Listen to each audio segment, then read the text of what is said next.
Bismillahirrahmanirrahim. Assalamualaikum warahmatullahi wabarakatuh. Innal hamdalillah nahmaduhu wa nasta'inuhu wa nastaghfiruh wa na'udzu billahi min shururi anfusina wa min sayyiati a'malina. May yahdihillahu fala mudilla lahu wa may yudlilhu fala hadiya lahu. Asyhadu an la ilaha illallah wahdahu la syarika lahu wa asyhadu anna Muhammadan 'abduhu wa rasuluh sallallahu alaihi wa ala alihi wa ashabihi man sara ala nahjihi wastanna bisunnatihi wahtada bihdihi ila yaumiddin, amma ba'd. Baik, tuan-tuan dan puan muslimin muslimat yang dirahmati Allah Subhanahu wa taala, pertama dan selama-lamanya segala pujian dan pujian kita pada Allah Subhanahu wa taala di atas kesempatan yang Allah Subhanahu wa taala terus berikan kepada kita. Semuanya benda yang paling susah untuk kita buat dalam beragama, dalam beribadah pada Allah Subhanahu wa taala adalah istiqamah. Ya, kerana itu bila sahabat Nabi sallallahu alaihi wasallam bertanya kepada Nabi sallallahu alaihi wasallam, "Qulli fil Islam qawlan la as'alu anhu ahadan ghairak." Wahai Rasulullah, bagi tahu kepada aku, katakan kepada aku satu perkataan yang kalau tanya pada orang lain tak boleh nak kata perkataan yang sama pada aku. Okey, maka kata Nabi sallallahu alaihi wasallam, "Qul amantu billahi tsumma istaqim." Katalah, Nabi SAW kata pada sahabat ni yang nama dia Sufyan ibn Abdullah, katalah, amantu billah, aku beriman kepada Allah Subhanahu wa taala, thumma istaqim, dan kemudian beristiqamahlah kamu. Istiqamah adalah antara benda yang susah, dan istiqamah adalah antara perintah Allah Subhanahu wa taala. Istiqamah ni adalah satu jenis ibadah kita pada Allah Subhanahu wa taala. Okay, dia bukan hanya satu adab ataupun akhlak. Kerana Allah Ta'ala sebut dalam Al-Quran, fastaqim kama umir. So umirta maksudnya kamu diperintahkan. Maka istiqamah adalah satu perintah Allah Subhanahu wa taala kepada kita. Hatta Nabi SAW sebut, innallaha la yamillu hatta tamallu.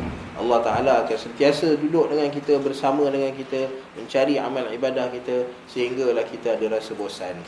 Okay, bila kita start rasa bosan, maka Allah Subhanahu wa taala pun tak nak terima, tidak lagi menerima amalan kita, kata Nabi sallallahu alaihi wasallam. Okey, maka insya-Allah dan alhamdulillah Allah Subhanahu wa taala masih mengizinkan kita untuk kita bertemu. Saya ingat cuti 21 hari bulan je, rupanya 28 hari cuti. Alhamdulillah, lama sikit. Okey, so insya-Allah hari ini kita akan menyambung bicara kita dengan ayat-ayat daripada surah Al-Kahfi. Okey, di mana kita sudah sampai pada ayat yang ke 21. Kita habis pada ayat 21. So kita masuk pada ayat ke 22 insya-Allah. So kita akan baca hari ini ayat 22. Kita ambil dulu ayat 22 sampai ayat 26 Ayat 22 sampai ayat 26. Okey, kemudian kalau ada masa lebih kita akan sambung dengan bacaan yang seterusnya. Okey, lalu macam biasa apabila kita masuk pada ayat baru, kita mencari volunteer untuk membaca. Tak ada? Ada? Tak ada. Okey, tak apa. Okey, sebab hari ni kira tahun baru lah kan. Okey. Tahun baru ni, walaupun kita tidak meraihkan tahun baru, okey, kerana kaitan dia dengan dari segi agama, benda yang ada kaitan dengan agama-agama lain kita tidak meraihkannya ataupun kita tidak menzahirkan penerimaan kita pada perkara tersebut. Macam tahun baru kerana kaitan dia dengan Kristian, kerana kaitannya dengan agama Kristian, kerana yang buat kalender tu adalah dua orang Pope. Okey, dua orang Pope. Satu Pope nama dia Julius, dan satu lagi Pope Gregory yang ke X V111 20 19 27 26 27 XV111 28. Saya lambat sikit angka Roman ni. Okey, tak tahu pun. Yang ke 28, Pope yang ke-28. So kerana kaitan dengan Kristian, dan nama-nama bulan ni pula diambil daripada nama-nama Rom. Okey, kerana kalender Gregory ni adalah gabungan antara Rom, kalender Rom dan yang dikristiankan. Dia asalnya kalender Rom tapi dikristiankan. Maka kerana itu kita tidak meraihkan tahun baru. Walau bagaimanapun Nabi SAW sentiasa mengingatkan kita supaya liyujaddida ahadukum imanah. Seseorang daripada kita kena sentiasa mencari ruang dan peluang untuk memperbaharui iman dia. untuk meningkatkan keimanan daripada Allah Subhanahu Wa Taala. Dan biasanya kalau kita nak tambah keimanan kita pada hari-hari biasa ni susah. Kita perlukan satu dorongan, satu tolakan yang membolehkan kita untuk lebih dekat pada Allah Subhanahu Wa Taala. Maka peristiwa-peristiwa ini dia boleh membantu. Okay, peristiwa-peristiwa seperti ini dia boleh membantu. Macam peristiwa kita tidak meraihkan Maulidur Rasul, kita tidak meraihkan Ma'al Hijrah. Okay, tetapi peristiwa-peristiwa ini boleh membantu kita untuk jadikan dia satu peristiwa untuk menambah keimanan kita pada Allah Ta'ala. Macam contoh, kalau kita nak buat satu azam, ada orang nak buat azam pada 1 Oktober. Tak ada apa benda azam 1 Oktober kan. Tak ada sebab untuk kita buat satu azam baru. Tapi bila masuk 2024, okay, maka di sana ada pertambahan tahun. Okay, maka kita ada satu semangat baru. Okay, bila masuk Ramadan, okay, maka ada semangat baru. Bila masuk Hari Raya Aidilfitri, masuk musim haji, maka di sana ada peristiwa yang berlaku. Dan dengan peristiwa inilah kita berazam dengan azam yang baru untuk menambah keimanan kita pada Allah Subhanahu Wa Taala. Dan pada tahun 2024 ni kita mengharapkan agar Allah Subhanahu Wa Taala memudahkan urusan kita dan keazaman kita. Kita kumpulkan azam-azam yang tahun lepas yang tak sempat nak buat tu, kita kumpulkan sekali untuk kita selesaikan pada tahun 2024, insya-Allah. Okey, so sebab tahun baru ni maka saya baca dululah. Kita kumpul pahala dulu. Okey. Baik, ayat 22 sehingga ayat 26, insya-Allah. Ayat 22 sehingga ayat 26. A'udzu billahi minasy syaithanir rajim. Bismillah. Nak baca sekali ke? Nak baca sekali? Tak payah, saya baca ya. Lepas tu saya terangkan. Okey. Bismillahirrahmanirrahim. سيقولون ثلاثة رابعهم كلبهم ويقولون خمسة سادسهم كلبهم رجما بالغيب. Okay, kat sini jaga huruf jim. Okay, huruf jim, rajmam. Okay, kita sebut huruf jim dan mana-mana huruf qalqalah dia tidak boleh masuk. Masya Allah, tak boleh masuk angin. Okay, dia tak boleh jadi raj. Okay. Dan jaga juga pada lin bil ghaib. Okay, di mana lin, bila sampai tempat lin maka ada dua perkara kita kena jaga. Satu, kelembutan tu sendiri, ghaib, bukan ghaib. Okay, dan yang keduanya ada rakhawah, kita extendkan sikit bunyi dia, ghaib. Okay. Dan kalau waqaf maka bentuk dia sama seperti ma'arif disukun. Maka kita para ulama istiqnas boleh berhenti macam mana berhentinya kita dengan ma'arif disukun, hatta 6 harakat sekalipun boleh, tidak ada masalah. Okay, rajman bil ghaib. Ayuh, kita sambung. Wa yaquluna sab'atun wa thaminuhum kalbuhum قل ربي أعلم بعدتهم ما يعلمهم إلا قليل. قل ربي. Kenapa kita masuk terus? Kita abaikan lam tu. Nama dia idgham. Ya, nama dia idgham. Kerana idgham ni memasukkan huruf pertama pada huruf kedua. Maksudnya huruf pertama tu hilang. Okey, qur rabbi. Tapi kenapa kita masukkan? Okay. Kerana kaedah pegang kaedah ni. Apabila dua huruf yang sama makhraj, bertemu, di mana huruf yang pertama berbaris mati dan yang kedua ada baris, sama ada baris atas, baris bawah atau baris depan. Okay, maka apabila dua huruf sama makhraj bertemu, yang pertama mati, yang kedua berbaris, kita terus pergi pada huruf yang kedua. Okay, dipanggil sebagai idgham mutajanisain. Okay, qur rabbi. Okay, jangan tengok pada lam tu lah. Okay, qur rabbi a'lamu bi'iddatihim ma ya'lamuhum illa qalil. Ayuh. Fala tumari fihim illa mira'an zahira. Okay. Wala tastafti fihim minhum ahada. ولا تقولن لشيء إني فاعل ذلك غدا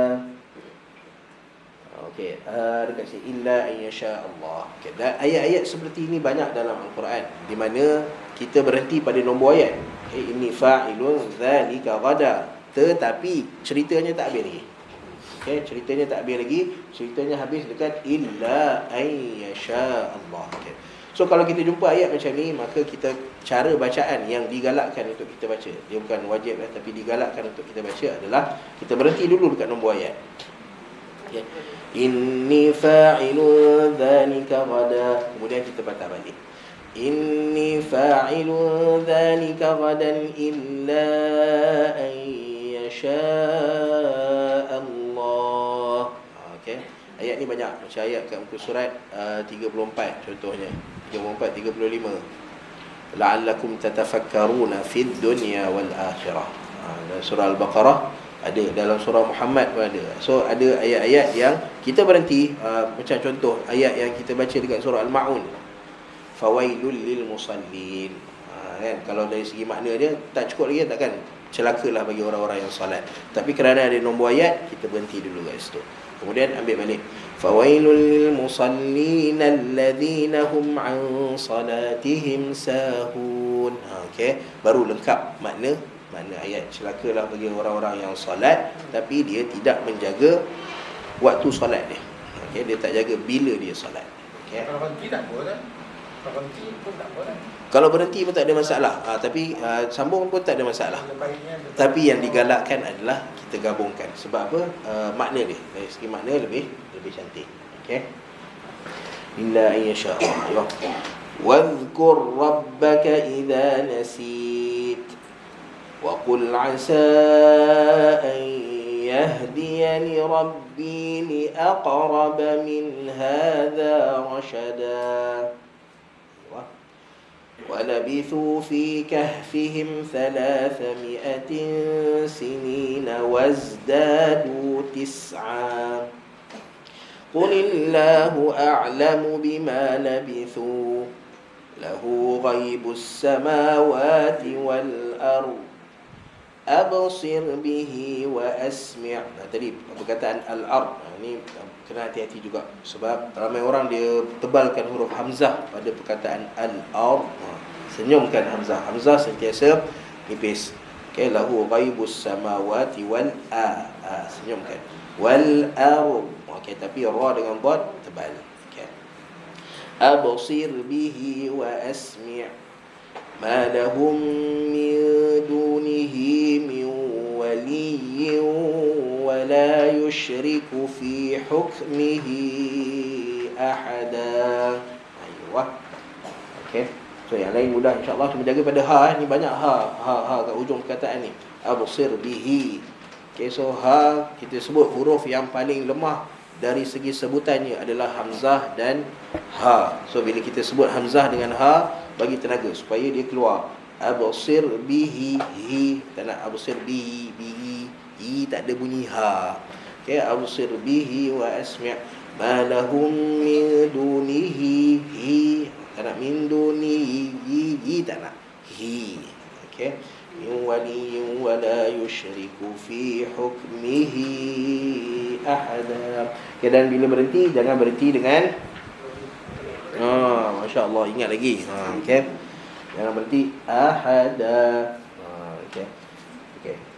So kita tengok step yang pertama macam biasa, gariskan perkataan yang kita tak tahu. Okey, saya quluna salasatun rabi'uhum kalbuhum. Kalau saya terlepas perkataan untuk saya terangkan, bagi tahu kadang-kadang kita cerita ni seronok sangat cerita, kita skip je perkataan-perkataan tertentu. Okey. Okey. So kita gariskan perkataan. Okey. Baik. Okey, kita dah garis, kita nak tengok apa Allah Subhanahu Wa Taala nak sampaikan kepada kita. Okey. Ayat ini masih bersambung dengan cerita sebelum ni. Sayaqulun. Okey, bila Allah Taala mulakan dengan sayaqulun. Yaqulun maksudnya mereka akan berkata. So siapa mereka ni? Okey, kita nak tahu siapa mereka, maka kita kena rujuk semula kepada ayat sebelum ni. Di mana ayat sebelum ni Allah Subhanahu Wa Taala kata apa? Qala alladhina ghalabu ala amrihim lanattakhidanna alaihim masjida. Okey. Mereka yang Allah SWT maksudkan dekat sini bukanlah orang-orang tertentu pada zaman mereka yang berbalah sama mereka, tetapi orang yang hidup pada waktu tersebut. Okay. Dan orang yang hidup pada zaman Ashabul Kahfi ni orang-orang apa? Oh, ni jadi isu pula. Okay. So orang-orang apa? Orang-orang untuk selamat disebut Nasara. Okay. So Kristian atau tidak, sebab kita kalau kita translatekan Nasrani ke dalam bahasa kita, maka dia jadi Kristian. Okay. Dan Kristian ni asal Kristian adalah Kristian yang baik. Kristian dia sama macam Syiah. Syiah tahu kan? Syiah pada hari ni, kalau orang kata saya Syiah, okey ke tak okey? Tak okey. Tapi pada zaman sahabat, pada zaman Ali bin Abi Talib, bila sebut Syiah, okey, Rumiyah bin Tashayyuh, satu benda yang okey, orang terima. Pasal apa? Sebab Syiah pada asalnya maksud dia apa? Syiah adalah kumpulan. Wa kanu syi'an lasta minhum fi syai'. Mereka ni berpuak-puak, kata Allah Subhanahu Wa Taala, orang kafir ni berpuak-puak. Okey, so Syiah adalah kumpulan. Dan perkataan Syiah ni mula muncul ialah apabila Ali bin Abi Talib kalah dalam pilihan raya. Tahu kan? Ada pilihan raya nak melantik khalifah yang ketiga. Okay, selepas Umar bin Khattab dalam keadaan nazak, Umar bin Khattab lantik SPR, surah jalur pilihan raya, 6 orang. Dan Umar bin Khattab tambah seorang lagi, anak dia Abdullah bin Umar, untuk jadi anggota SPR mewakili Umar bin Khattab. So sebab tu Umar kata Abdullah bin Umar ni masuk dalam SPR, tapi dia tak boleh diundi untuk jadi khalifah. Okay, sebab Umar kata cukuplah Umar seorang je yang jadi khalifah. Okay, lalu bila buat perbincangan sesama 6 orang SPR ni, maka mereka buat keputusan untuk lantik khalifah dari kalangan mereka, dari kalangan 6 orang ni. Okay, maka ada yang tarik diri. Uthman ke Umar? Tak, ni nak pilih khalifah ketiga. Tak pilih lagi Uthman bin Affan. Masa Umar bin Khattab kena tikam tu, dia masih hidup lagi. Lalu dia lantik SPR untuk cari pengganti dia. Okay, sebab zaman Nabi SAW, Nabi bagi hint, Nabi isyarat Abu Bakar akan jadi khalifah. Abu Bakar pun bagi isyarat bahawa Umar akan jadi khalifah. Tapi Umar bin Khattab dia nak bagi peluang lebih besar, maka dilantik 6 orang. Dan daripada 6 orang ni 10 orang, di kalangan 10 orang yang dijamin syurga oleh Nabi SAW. Lalu tak ada orang yang lagi baik daripada mereka ni. Lalu sebab tu keputusan mereka adalah lantik khalifah dari kalangan mereka sendiri. Okay, lalu akhirnya semua tarik diri. Sa'ad bin Abi Waqqas tarik diri, Talha bin Ubaidillah tarik diri. Semua orang tarik diri, sehinggalah tinggal 3 orang je. 3 orang je yang nak jadi calon khalifah. Siapa dia? Abdurrahman bin Auf, dan di pengerusi SPR pada waktu tu. Dan kemudian Uthman bin Affan dan Ali bin Abi Talib. Dan Abdurrahman bin Auf kata dia pengerusi SPR, dia tak nak jadi khalifah lah. So bertandinglah Uthman bin Affan dan Ali bin Abi Talib, dan undian dilakukan di Masjid Nabawi. Yang akhirnya yang jadi khalifah adalah Uthman bin Affan radhiyallahu taala an. Okey, lalu bila Uthman jadi khalifah, maka penyokong-penyokong Ali bin Abi Talib pada waktu tu tak lagi dikenali dengan nama Syiah. Tapi bila lama-lama muncul golongan orang yang meyakini bahawa Ali lebih layak untuk jadi khalifah berbanding Uthman, so mereka ni dipanggil sebagai Syiah. Mereka ni tak ada lagi akidah kufur macam hari ni. Hari ni Syiah punya pandangan 2/3 Al-Quran tak ada, dihilangkan. Pada zaman Uthman bin Affan punya marah dia dengan Uthman bin Affan, iaitu Uthman bin Affan menghilangkan 2/3 Al-Quran. Sahabat-sahabat Nabi semua kufur. Sebab apa? Sebab tak bersama Ali bin Abi Talib. Okay. So dan akidah mereka pula adalah Ahlul Bait. Ahlul Bait ni, mereka ni maksum. Sebab apa? So bila tanya sebab apa Ahlul Bait maksum, yang ni dia tak ada jawapan. Sebab Ahlul Bait adalah ahli keluarga Nabi SAW. Lalu mereka nak justify, mereka kata apa? Kerana Ahlul Bait ni adalah jelmaan Tuhan di atas muka bumi. Nampak dia punya kekufuran dia? Kekufuran daripada Allah Subhanahu Wa Taala. So orang tak nak terima akidah Syiah ni susah. Tapi Syiah ni bila dia nak tarik orang pada akidah ni, dia buat apa? Dia buat benda yang sangat menarik. Apa dia? Mut'ah. Nak nikah punya susah, mut'ah. Solat boleh jamak, solat boleh buat 3 kali solat je sehari. So dia punya akidah dia akidah yang orang panggil mughri, sangat tertarik. Tapi pada zaman permulaan dia keluar, dia bukanlah keluar sebagai satu kumpulan yang kufur, syirik pada Allah Subhanahu Wa Taala. Tapi dengan perkembangan zaman, perkembangan masa, akhirnya mereka menjadi orang-orang yang kufur pada Allah Subhanahu Wa Taala. Okey, sama juga dengan Kristian. Permulaan Kristian adalah orang yang beriman kepada Nabi Allah Isa alaihissalam. Orang yang beriman kepada kitab Taurat, kitab Injil yang diturunkan kepada Nabi Allah Isa alaihissalam. Tapi dengan mururul ayyam, apabila Injil hilang, indathar, Injil hilang 300 tahun, Injil hilang, tak keluar. Okay, lalu orang bergantung kepada apa? Orang mula bergantung kepada hafalan-hafalan, ingatan-ingatan. Lalu orang mula menulis semula Injil. Tulis semula Injil dengan hafalan-hafalan, dengan rekod-rekod yang ada, zaman penulisan dah ada. Tapi orang tak bukukan Injil. Sebab Injil ni dia gospel kan, dia benda yang benda yang suci. So tak boleh ada benda yang serupa dengan dia. So ada satu je Injil. Hilang Injil tu, hilang macam kitab Taurat. Hilang kitab Taurat, hilang. Okey, yang tinggal hanyalah orang-orang yang menghafal dan orang yang merekodkan sikit-sikit isi kandungan Injil. Maka lepas 300 tahun barulah mereka nak mula semula tulis semula Injil. Bila tulis semula Injil, Allah Taala kata apa? Yuharrifunal kalima amma wadhi'i. Setiap orang yang menulis Injil ni, dia menulis ikut keinginan hati dia, ikut kehendak diri dia. Sebab tu Injil ni keluar berbagai version. Okey, berbagai versi. Dan setiap raja pula nak keluar versi dia sendiri. So keluar ada Injil raja-raja. So pening. Dekat situ baru permulaan kepada penyelewengan yang berlaku kepada Kristianiti. Sehinggalah ada yang berfahaman bahawa Jesus ni, Isa ni adalah jelmaan Tuhan. Dalam dia ada semua, ada anak Tuhan, ada Gabriel, ada Roh Al-Qudus sekali, ada dalam 3 in 1. Kita bukan semua Kristian Trinity. Ada Kristian kalau pergi dekat Mesir, dia masih lagi ortodoks. Dia masih lagi tak percaya kepada 3 in 1. Namun ada Kristian yang dominan sekarang ni adalah apa dipanggil, Katolik, yang lebih cenderung kepada 3 in 1. Dan ada yang tak setuju dengan 3 in 1 Katolik ni, lalu dia keluar, dia buat Protestan. Dan bila buat protes pula, keluar pula yang raja-raja ni nak Anglican pula, gaduh lah keluar kat situ. So permulaan zaman Ashabul Kahfi ini adalah zaman orang-orang Nasara, orang-orang Kristian. Perbezaan dari segi istilah dan penggunaannya dari segi masa je yang menyebabkan perbalahan berlaku. Kalau tak, kita setuju semua Nasrani adalah Kristian. Cuma Kristian bila ditakrifkan pada zaman moden ini adalah orang yang percaya kepada Trinity. Dan mereka kufur pada Allah Subhanahu Wa Taala. Kristian yang awal mereka beriman pada Allah Subhanahu Wa Taala. Lalu Allah Subhanahu Wa Taala sedang menceritakan tentang ahli kitab ini. Orang-orang Kristian ahli kitab ini. Saya qulun, mereka akan berkata. Maksudnya kalau kita tanya mereka akan berkata. Kenapa Allah Subhanahu Wa Taala guna saya qulun? Sedangkan nak tanya ni kena tanya orang-orang yang hidup pada zaman tu, pada zaman Ashabul Kahfi.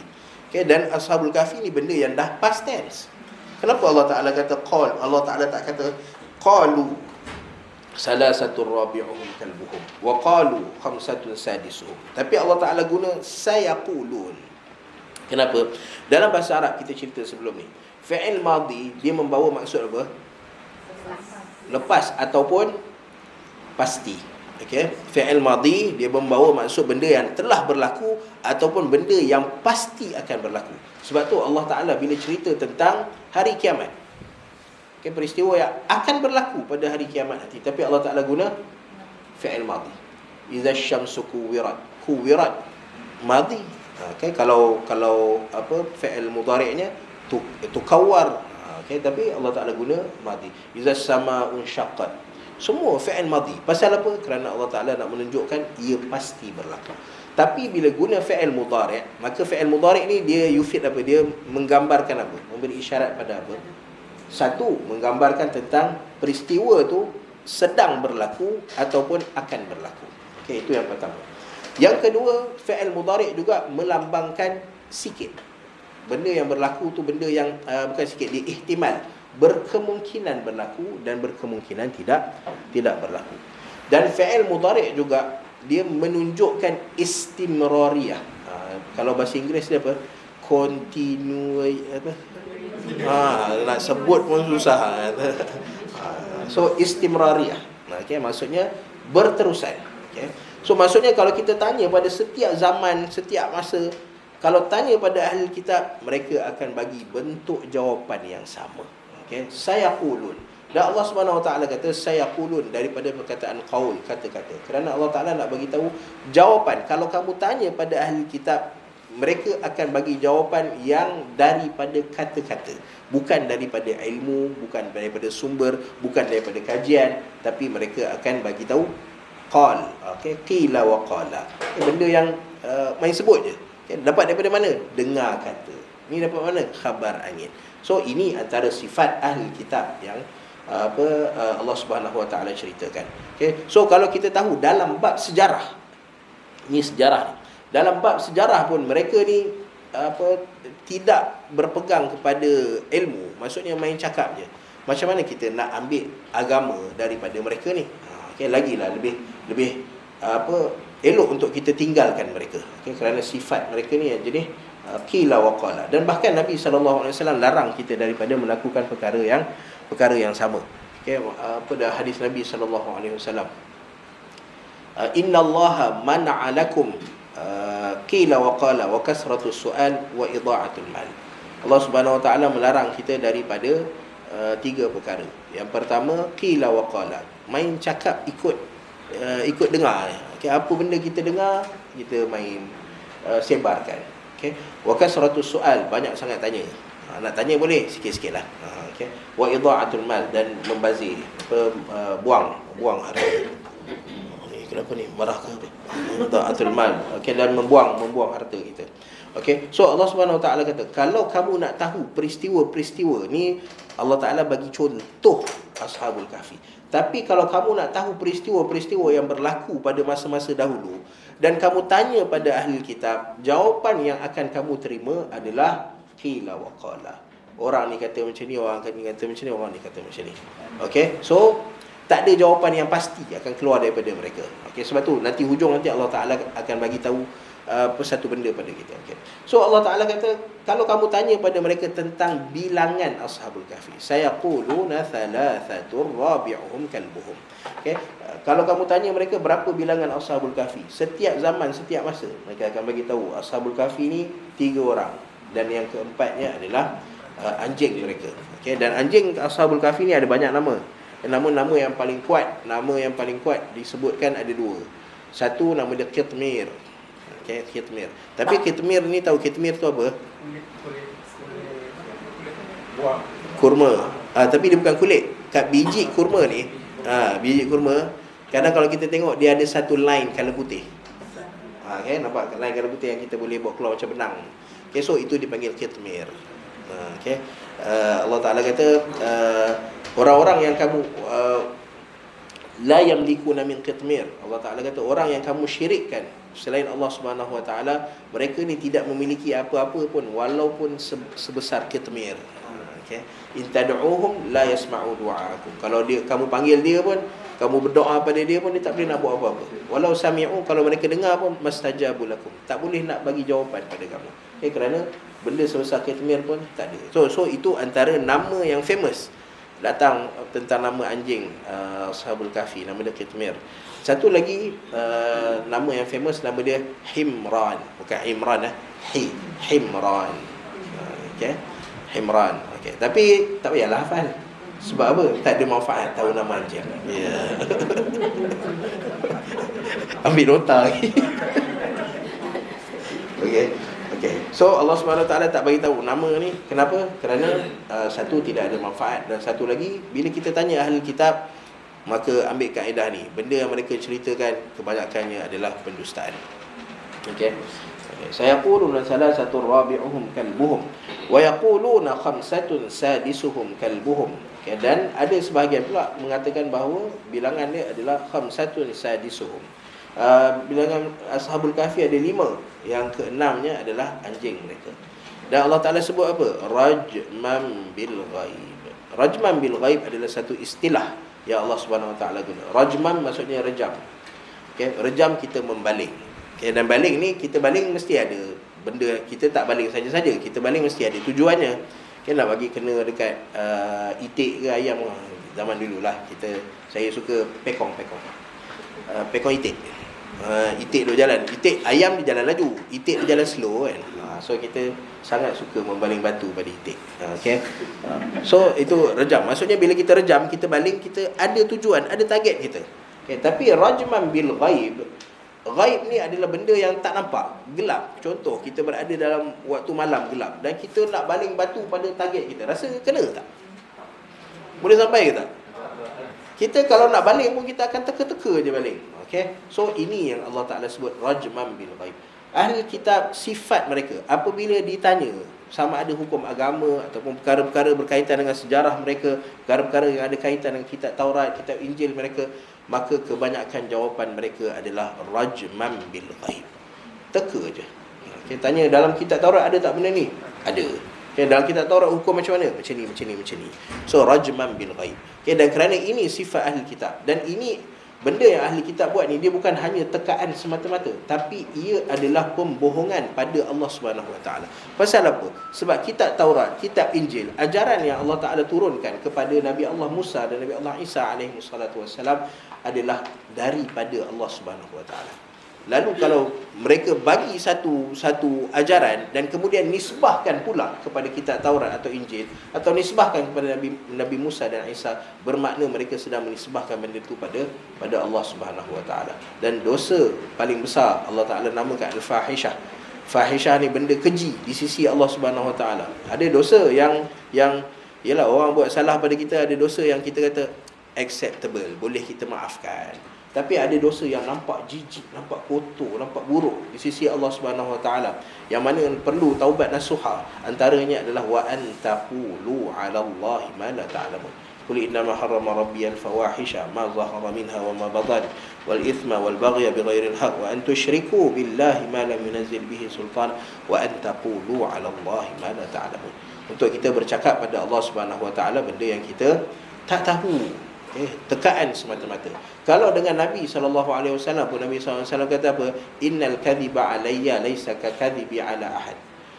Berdusta pada nama aku ni tak sama macam berdusta pada orang lain. Man kadzaba alayya muta'ammidan falyatabawwa maq'adahu minan nar. Siapa yang berdusta atas nama aku, ni baru guna nama Nabi SAW je. Nabi SAW kata apa? Falyatabawwa maq'adahu minan nar. Boleh pilih seat mana nak duduk dalam neraka. So maknanya seat tu dah confirm, boleh pilih. Okay, nak front seat ke, front row ke apa, terpulang. Okay. So itu pendustaan atas nama Nabi SAW. Kalau dusta atas nama Allah Subhanahu Wa Taala, bayangkan macam mana keadaan dia. Okay. So sebab tu kita dalam bab agama, kenapa kita tekankan perkataan tabayyun? Cari dulu, betul tak ini datang daripada Al-Quran? Betul tak ini datang daripada Nabi SAW? Kerana kita takut kita masuk dalam golongan yang taqawul ala Allah ataupun taqawul ala Rasulullah sallallahu alaihi wasallam bighairi ilm. Kerana mereka-reka perkara tertentu dan nisbahkan pula pada Allah Subhanahu Wa Taala ataupun Nabi sallallahu alaihi wasallam, maka ia adalah antara dosa yang sangat besar di sisi Allah Subhanahu Wa Taala. Okay, dan kadang-kadang sebab tu kita kata bila dapat WhatsApp ke apa, maka cek dulu kebenaran dia.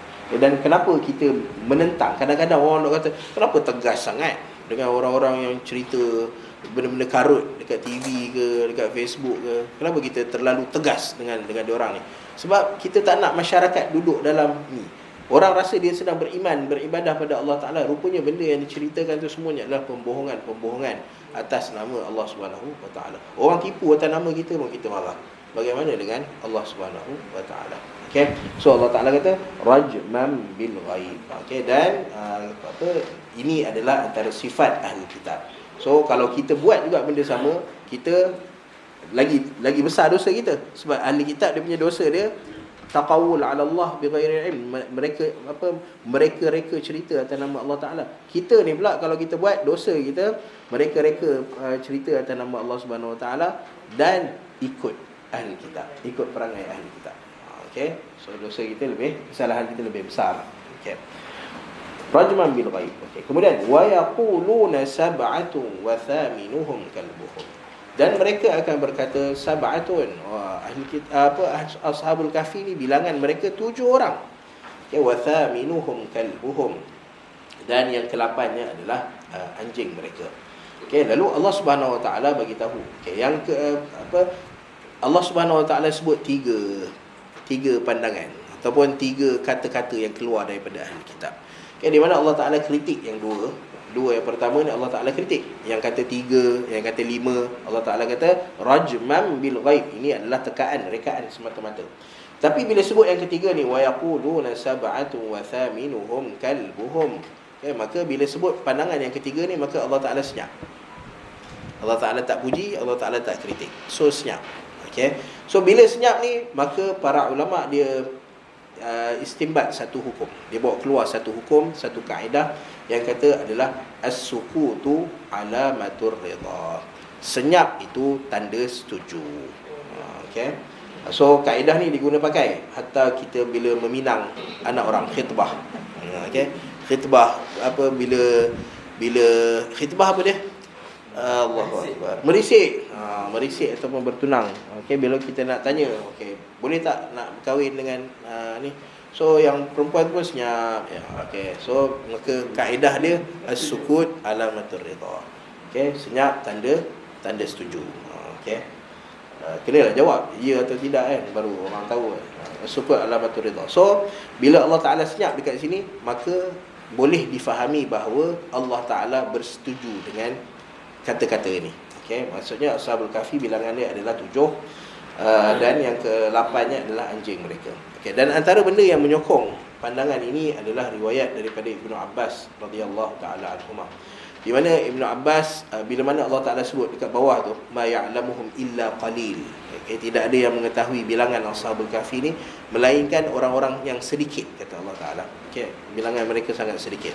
So Ibnu Abbas kata ana minal qalil, aku di kalangan orang yang sedikit ni. Okay, so Ibnu Abbas kata bahawa bilangan Ashabul Kahfi adalah sab'atun, adalah 7 orang.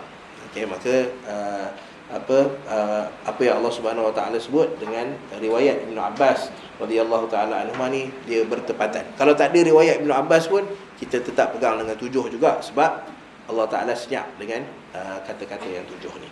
Okey. Sab'atun wa thaminuhum kalbuhum. Okay. Dan antara sebab kenapa Allah Taala senyum adalah kerana tidak ada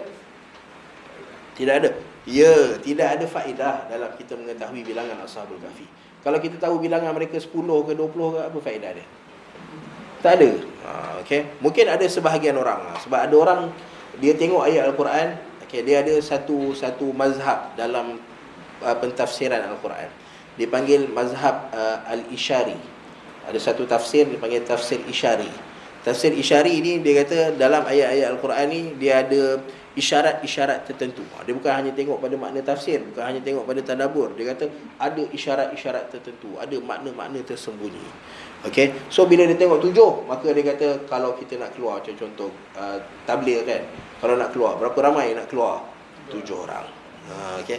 Nak buat sesuatu, nak buat kumpulan, macam contoh Hasan Al-Banna bila dia mulakan Al-Ikhwan, mula Ikhwan Al-Muslimin.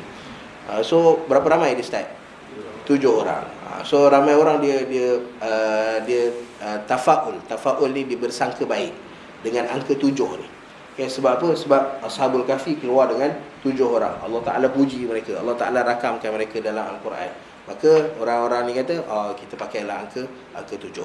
Okey, sedangkan kita tak tahu faedah dia. Kalau angka 7 ni betul-betul penting, maka Allah Subhanahu Wa Taala akan highlightkan angka 7 ni. Okey, tapi Allah Taala tak kata apa-apa, Allah Taala senyap.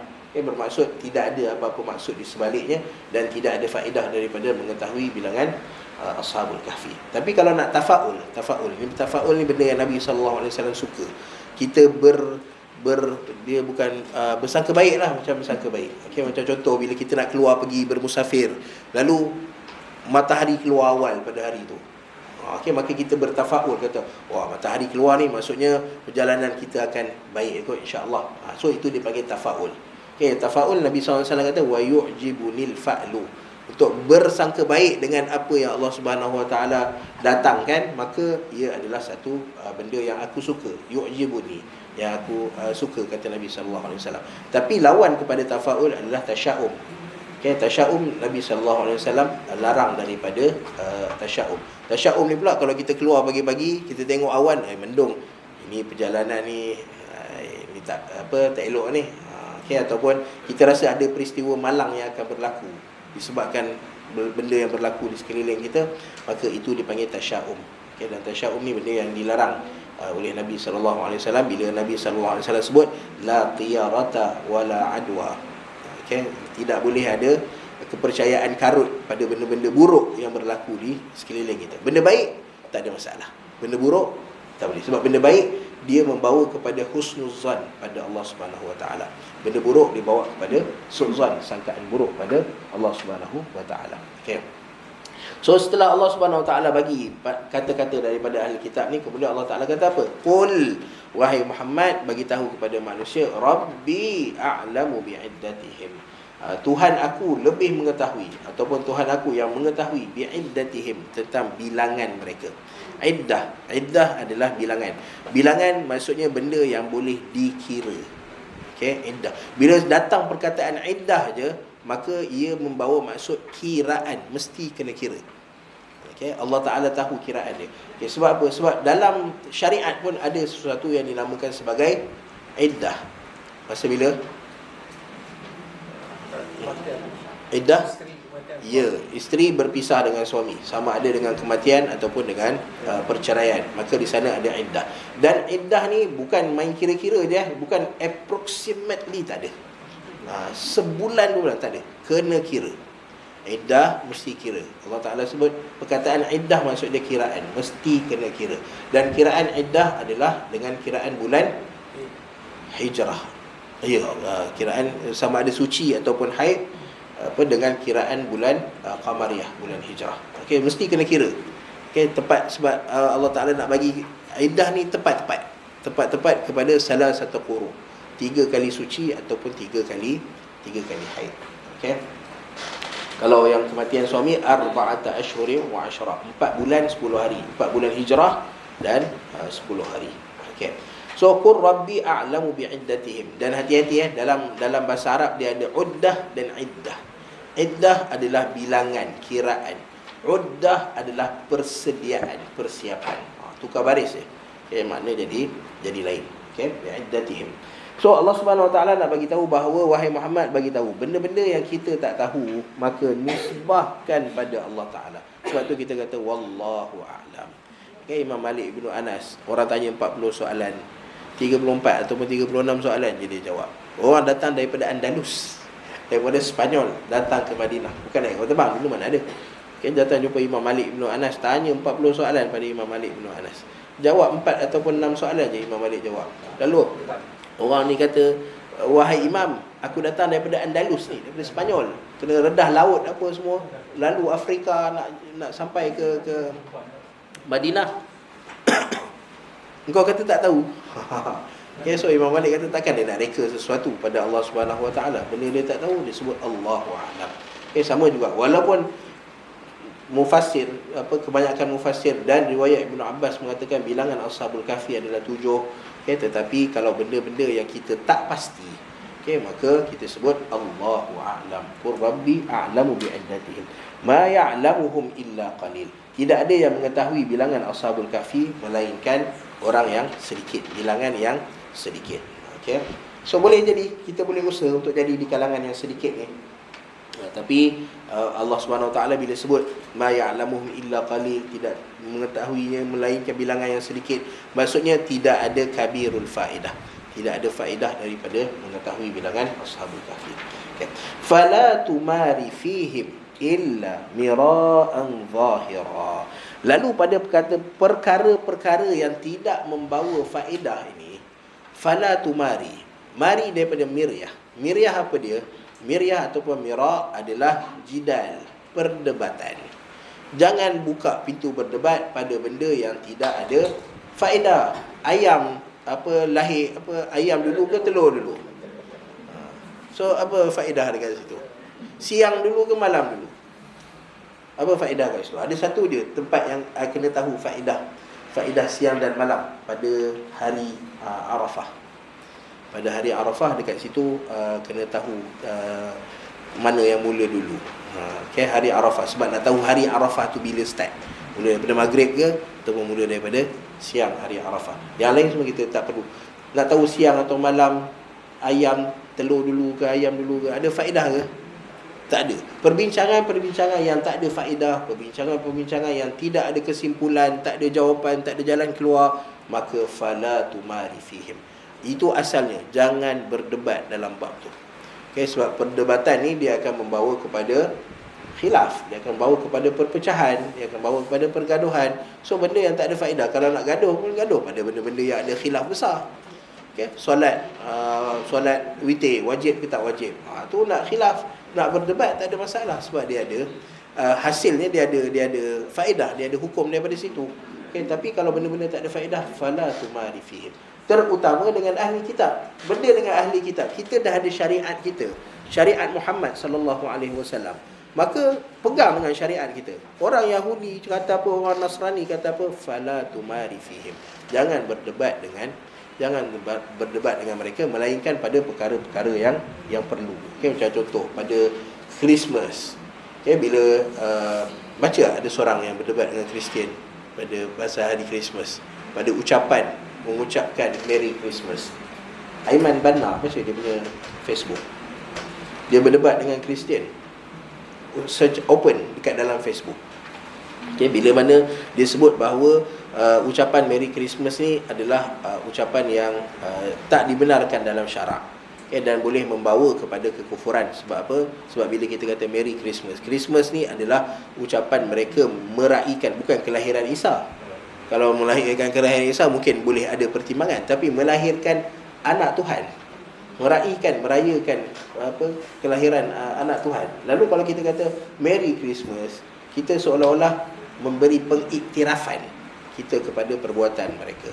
Okay, so sebab tu kita kata dia boleh membawa kepada kekufuran pada Allah Subhanahu Wa Taala. So orang ni dia berdebat dengan orang Kristian. Orang Kristian kata, kat mana sebut selamat hari raya boleh jadi keluar daripada Kristian?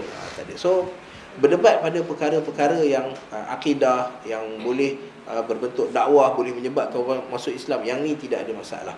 Sebab tu Allah Ta'ala sebut dalam bab-bab ni, wajadilhum billati hiya ahsan. Dalam bab-bab ni boleh berdebat. Tapi dalam bab-bab yang tak ada faedah, macam contoh faqul nadribuhu bi ba'dihha, kan Nabi Allah Musa alaihi salam, dia nak hidupkan orang yang dah mati, lalu dia pukul, kisah Al-Baqarah kan, dalam surah Al-Baqarah. So bahagian lembu mana dia pukul kat orang tu, orang boleh hidup? Ekor dia ke, lidah dia ke? Kapal Nabi Nuh buat daripada kayu apa? Kalau penting Allah Ta'ala cerita. Tapi tak cerita, Nabi SAW pun tak cerita. So tak penting. Okay, kayu kokar kalau tak boleh terapung pun tak bermanfaat juga kan. Okay, so benda yang tak ada manfaat, tak ada faedah, maka tak perlu berdebat dalam bab tersebut. Kayu zaitun ke, kayu kokar ke, kita tinggalkan je. Okay, fala tumari fihim illa mira'an zahira. Kalau nak berdebat sekalipun, maka Allah Ta'ala kata mira'an zahira, benda yang bukan setakat jelas je. Zahira dalam perkataan bahasa Arab ni juga dia menunjukkan benda yang ringan, benda yang hayyin, yang perdebatan yang bukan debat lah, macam perbincangan biasa-biasa duduk kat meja kopi tanpa hentak-hentak meja. Itu perdebatan yang mira'an zahira. Okay. So Allah Ta'ala larang kita daripada khawd. Dia bukan hanya dengan ahli kitab je, hatta sesama kita sekalipun, pada perkara-perkara yang tidak ada faedah. Okay, terutama perbincangan-perbincangan politik yang tak ada kesudahan tu. Okay, so tinggalkan. Okay, sebab dia membawa keburukan lebih banyak daripada manfaat. Kalau nak buat pun sikit-sikit, ringan-ringan. Okay, mira'an zahira. Okay. Dan kemudian antara larangan Allah Subhanahu Wa Taala pada kita adalah wala tastafti fihim minhum ahada.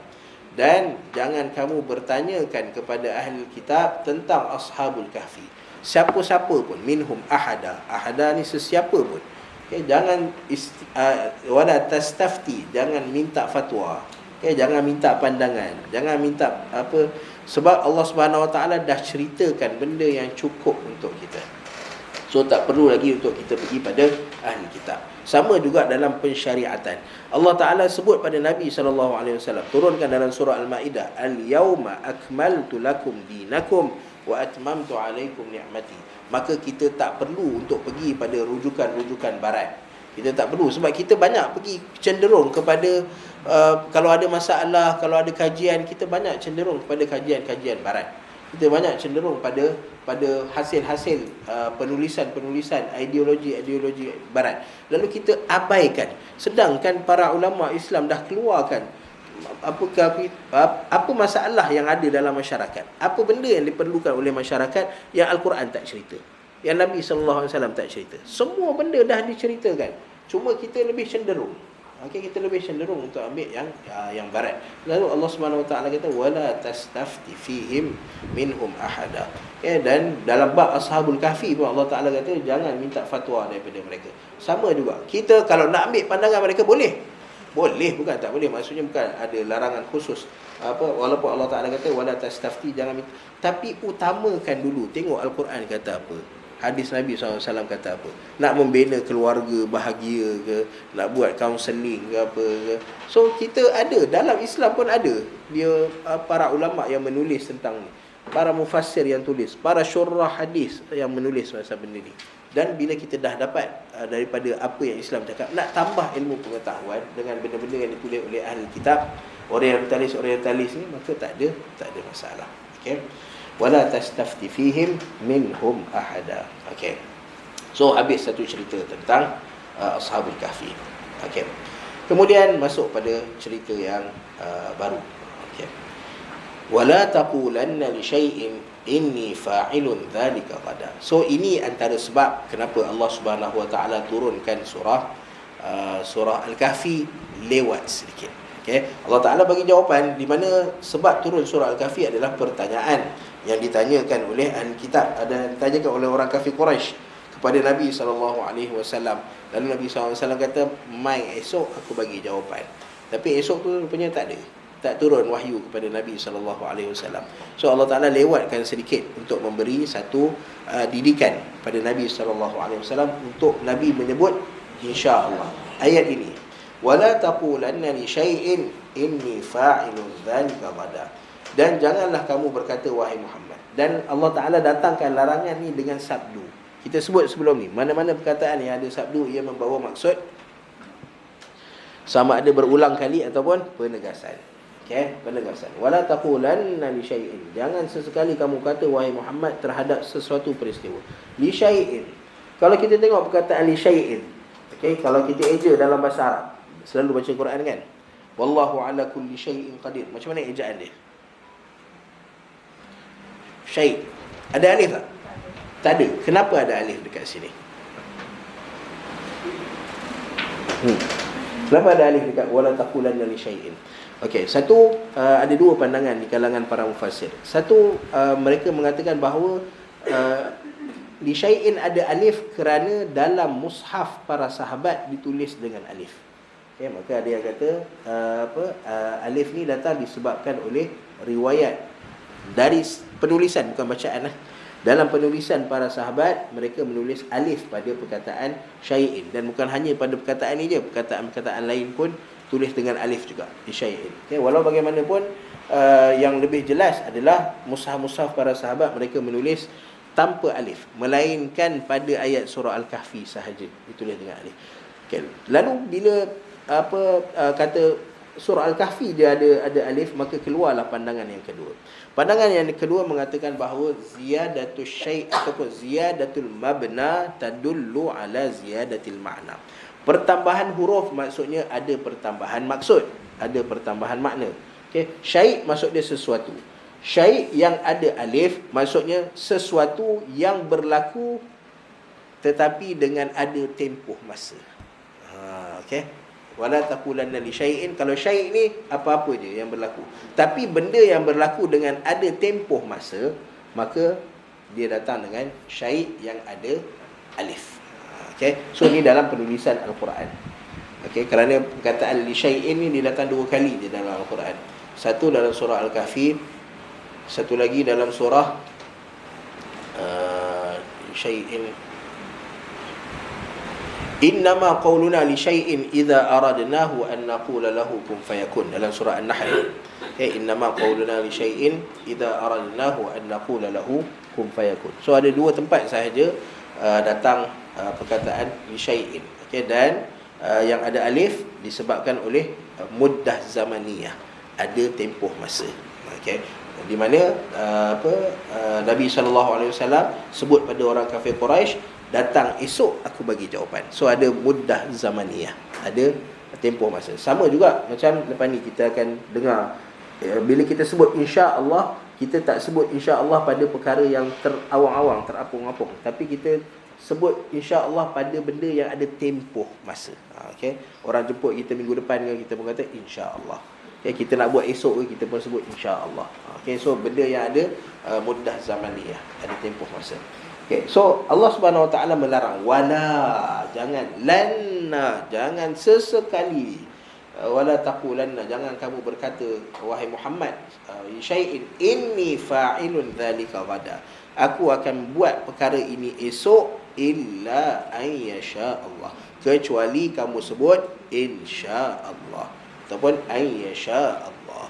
Okay, melainkan jika kamu sebut, melainkan jika Allah Taala mengkehendakinya, illa an yasha Allah. Okey, baik. Bila kita tengok perintah Allah Subhanahu Wa Taala kepada Nabi sallallahu alaihi wasallam, maka ia merangkumi perintah Allah Subhanahu Wa Taala kepada umat Nabi sallallahu alaihi wasallam. Maka seperti mana Nabi sallallahu alaihi wasallam bila berjanji dan janji terhadap sesuatu yang melibatkan satu tempoh masa, maka kita guna insya-Allah. Okey. Kenapa dalam tempoh masa kita pakai insya-Allah? Kerana bila ada tempoh masa, kalau kita nak buat sekarang, katalah saya orang minta kita ambilkan pen, saya akan ambil insya-Allah. Ada tak orang kata insya-Allah masa dia nak buat benda tu? Dia tak sebut insya-Allah sebab dia sedang buat benda tu. Tetapi kalau benda akan datang, dan benda akan datang ni melibatkan sesuatu yang kita tak pasti. Okay, kita mungkin buat benda tu dan kemungkinan kita tak buat benda tu. So pada benda yang kita tak pasti, 50-50, maka sebutlah insya-Allah. Tapi benda yang kita dah pasti, maka jangan sebut insya-Allah. Okay, contohnya bila kita orang ajak kita pergi hari Sabtu tu, ajak pergi kenduri. Datanglah kenduri saya hari Sabtu ni. Hari Sabtu tu kita dah tahu dah, kita dah siap tiket flight dah, apa semua, nak pergi kat tempat lain. Jangan sebut insya-Allah. Sebab apa? Sebab benda dah pasti. Benda dah pasti. Insya-Allah ni hanya pada benda-benda yang kita nak buat tapi 50-50. Kita tak tahu dia boleh jadi atau tidak. Kemungkinan berlaku tu ada. Tapi kalau kemungkinan berlaku tu tak ada, tak payahlah bagi harapan palsu pada orang kan. Kesian. Okey, illa an yasha Allah. Okey, dan Allah Taala guna perkataan an yasha Allah. So kita nak guna an yasha Allah pun boleh, kita nak guna insya Allah pun boleh. Okey, sebab yasha adalah fi'il, verb. Sya adalah pun verb juga dan dia boleh jadi noun. Okey, sya'an ataupun sya' adalah urusan Allah Subhanahu Wa Taala. Okay, so illa ayyasha Allah maksudnya dengan izin ataupun dengan kehendak Allah Subhanahu Wa Taala. Okay, dan peristiwa antara sebab turunnya ayat ni juga adalah peristiwa yang Nabi sallallahu alaihi wasallam ceritakan tentang apa yang berlaku kepada Nabi Sulaiman alaihi salam. Okay, di mana Nabi Sulaiman kata Nabi sallallahu alaihi wasallam sebut bahawa la atufan, dia kata aku akan tawaf pada 99 isteri aku. Nabi Sulaiman ada 99 orang isteri. Dengar 99 dua pun tak boleh nak brain. 99 orang isteri. Syariat pada waktu itu membenarkan Nabi Sulaiman alaihi salam berkahwin sampai 99 orang isteri. Lalu Nabi Sulaiman kata aku akan pusing pada 99 orang isteri aku, dan setiap daripada isteri ni nanti akan melahirkan 10 orang anak lelaki. Okay, yang aku akan guna untuk berjihad di jalan Allah Subhanahu Wa Taala. Niat dia baik. Okay, matlamat dia baik. Okay, tapi kerana Nabi Sulaiman tidak mengucapkan insya-Allah, maka Allah Subhanahu Wa Taala hanya bagi dia seorang anak lelaki. Itu pun tidak sempurna fizikal dia. Okay, kerana tidak sebut insya-Allah. So Allah Subhanahu Wa Taala nak ajar pada kita. Ni didikan Allah Taala bagi pada para nabi dan rasul ni, pada Nabi Sulaiman alaihi salam dan pada nabi kita Nabi Muhammad sallallahu alaihi wasallam. So maka kita ni umat nabi yang tak sampai level macam Nabi sallallahu alaihi wasallam, maka lebih wajar untuk kita kata illa ayyasha Allah. Sebelum jadi pun kita kata insya-Allah, selepas jadi, kalau tak jadi kita kena sebut apa? Kita dah merancang tapi dia tak jadi, kita dah sebut sebelum peristiwa tu jadi, kita sebut insya-Allah. Tapi bila dah sampai pada hari peristiwa, dia tak jadi. Maka Nabi SAW pun ajar pada kita untuk sebut satu perkara. Apa dia? Apa dia? Ada dua cara bacaan dia. Satu, qadarullahi wa ma syaa fa'al. Qadarullahi wa ma syaa fa'al. Ataupun qaddarallahu wa ma syaa fa'al. Ada dua cara sebut dia. Qadarullahi wa ma syaa fa'al ataupun qaddarallahu wa ma syaa fa'al. Sebelum pun ada bacaan dia, selepas kalau tak jadi pun ada bacaan dia. Yang dilarang oleh Nabi SAW ialah kalau tak jadi, kita dah buat insya-Allah dah. Tapi bila sampai hari peristiwa tak jadi, maka jangan sebut lau. Jangan sebut lau. Fa inna lau taftahu amal syaitan, kata Nabi SAW. Bila dah kita janji dengan seseorang, insya-Allah hari Sabtu ni datang, lalu berlaku satu peristiwa menyebabkan kita tak dapat nak hadir, lalu kita pun kata kalaulah aku tak buat macam ni, saya dapat pergi. So kalau yang ini Nabi SAW larang untuk kita sebut. Sebab apa? Taftahu amal syaitan, dia buka ruang untuk syaitan. Untuk syaitan buat apa? Untuk syaitan letak bukan was-was saja, i'tirad alal qadar, untuk dia tanamkan rasa kita nak bangkang takdir Allah Subhanahu Wa Taala pada kita. So itu sebab Nabi sallallahu alaihi wasallam larang kita daripada sebut lau. Kalau illa insya Allah. Kemudian Allah Subhanahu Wa Taala menyebutkan, itu satu, kita sebut insya Allah. Yang keduanya, wadhkur rabbaka idza nasit. Mahal tu. Wadhkur rabbaka idza nasit. Wadhkur rabbaka idza nasit. Ayat ini maksud dia wadhkur, dan ingatlah ataupun sebutlah. Perkataan zikir dia merangkumi dua perkara. Dia merangkumi ingatan dan dia merangkumi sebutan. Kita sebut dah sebelum ni kan, sesuatu yang dinamakan zikir dia mesti disebut dengan mulut. Dengar tak dengar cerita lain, dia mesti disebut dengan mulut, baru dinamakan sebagai zikir. Wadhkur, dan sebutlah ataupun ingat dan sebutlah rabbaka, Tuhan kamu wahai Muhammad, idza nasit, apabila kamu lupa. Maka ada dua pandangan mufassir pada ayat ni, wazkur rabbaka idza nasit. Satu, sebahagian mufassir mengatakan bahawa ayat ini ada kaitan dengan ayat sebelumnya. Wazkur rabbaka idza nasit. Maksud dia ialah kalau kita nak berjanji, lalu kemudian kita lupa sebut insya-Allah, lepas 1 jam baru kita teringat. Lepas 1 jam baru kita teringat, kita lupa sebut insya-Allah, maka lepas 1 jam tu sebutlah insya-Allah. Itu maksud wazkur rabbaka idza nasit. Dan sebutlah Tuhan kamu, sebutlah insya-Allah idza nasit, kalau kamu lupa untuk sebut pada waktunya. So lewat pun tak ada masalah. Kalau dah 2-3 hari lepas pun baru teringat tak sebut insya-Allah, sebutlah insya-Allah. Itu maksud sebahagian mufassir kata ayat ini ada kaitan dengan ayat sebelumnya. Sebahagian mufassir lagi mengatakan bahawa wazkur rabbaka idza nasit, ayat ini tidak ada kaitan dengan sebelum dia. Yang sebelum dia dah habis dah ayat dia, dah habis cerita dia. Illa insya-Allah, sebut insya-Allah. Wazkur rabbaka idza nasit pula masuk pada tajuk baru yang menceritakan tentang keadaan manusia kalau dia lupa. Kita kalau terlupa sesuatu, tengah bercakap dengan orang, tiba-tiba lupa. So kita selalu buat apa? Ketuk kepala, masya-Allah, ekstrim tu. Biasanya kita sebut apa? Selawat. Ya, kita berselawat kepada Nabi sallallahu alaihi wasallam. So dalam ayat ni kata sebahagian mufassir, kerana Allah Taala sebut wazkur rabbaka idza nasit, dan sebutlah Tuhan kamu ketika kamu lupa. Maksudnya perintah Allah Subhanahu Wa Taala apabila kita lupa, maka sebutlah Allah Subhanahu Wa Taala. Sebut macam mana keadaan sekalipun tak ada masalah. Nak sebut Allahu Akbar ke, Alhamdulillah ke, Masya Allah ke, Allah je ke, wazkur rabbak, sebutlah Tuhan kamu. Nama-nama Allah Pun boleh. Ya Latif, Ya Karim, Ya Rahman, sebutlah. Sebab Allah Ta'ala kata bagi perintah yang umum, wazkur rabbaka idza nasit, dan sebutlah Tuhan kamu, bukan setakat nama je, apa-apa saja nak puji Allah Subhanahu Wa Taala ke, nama Allah Subhanahu Wa Taala ke, idza nasit, apabila kamu lupa. Baik, selawat kepada Nabi SAW ketika mana kita lupa. Boleh ke tak boleh? Allah Ta'ala kata sebut nama Allah Ta'ala, kita baca selawat kepada Nabi SAW. Boleh ke tak boleh? Ada riwayat datang daripada Nabi SAW. Cuma riwayat ini dia diperselisihkan kerana ada seorang perawi dalam dia. Nama dia, nama orang ni paling susah dia nak ingat. Ubaidillah bin Abdullah Al-Itki. Ubaidillah bin Abdullah Al-Itki ni, dia seorang lelaki yang diperselisihkan status dia. Boleh terima ke tak boleh terima? Sebab sebahagian kata boleh, sebahagian kata tak boleh. Yang ni masalah paling besar sekali. Sama dengan kisah kunut subuh. Kunut subuh. Kunut pada waktu subuh, madar, dia punya riwayat tu bergantung kepada seorang lelaki yang nama dia Abu Ja'far Isa bin Umahan Ar-Razi. So kunut subuh ni dia jadi perselisihan kerana orang yang terima Abu Ja'far ni, dia kata kunut subuh ni sunnah, datang dengan riwayat daripada Nabi SAW.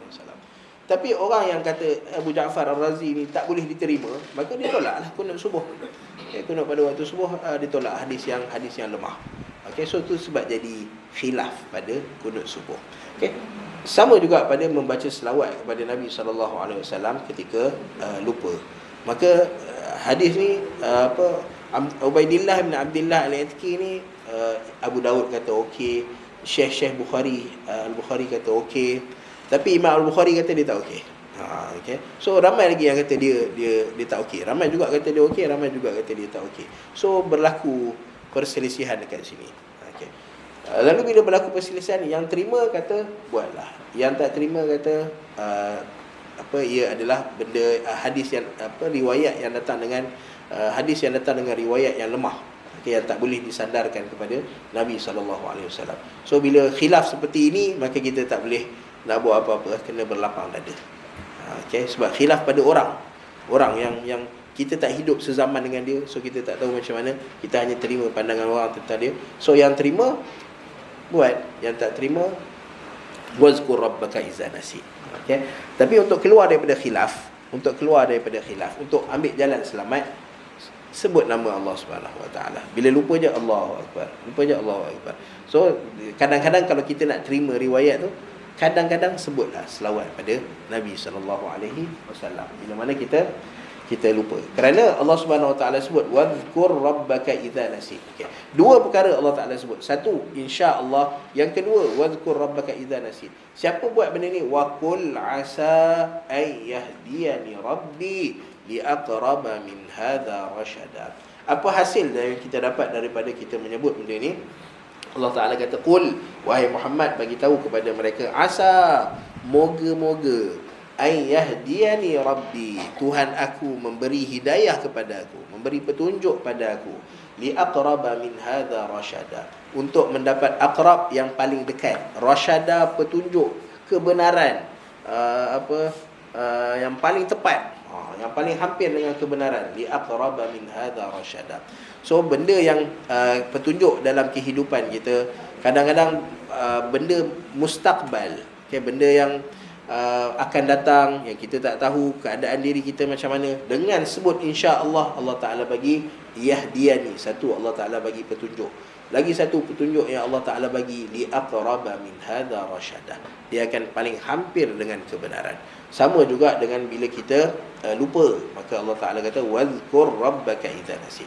Sebut Allah Subhanahu Wa Taala, ingat Allah Subhanahu Wa Taala ketika mana kita lupa, ya yahdiyani rabbi. So Allah Taala akan bagi petunjuk pada kita. Allah Taala bagi kemudahan pada urusan kita. So itu hasil ataupun natijah daripada kita sebut dua perkataan ni. Sebut je insya-Allah dengan sebut Allah. So dua benda ni dapat hidayah daripada Allah Subhanahu Wa Taala. Nak taat pada Allah Subhanahu Wa Taala mudah. Kemudian Allah Subhanahu Wa Taala menyebutkan walabithu fi kahfihim 300 sinin wazdadu 9. Dan Allah Taala bagi tahu tadi cerita tentang adat bilangan ashabul kahfi.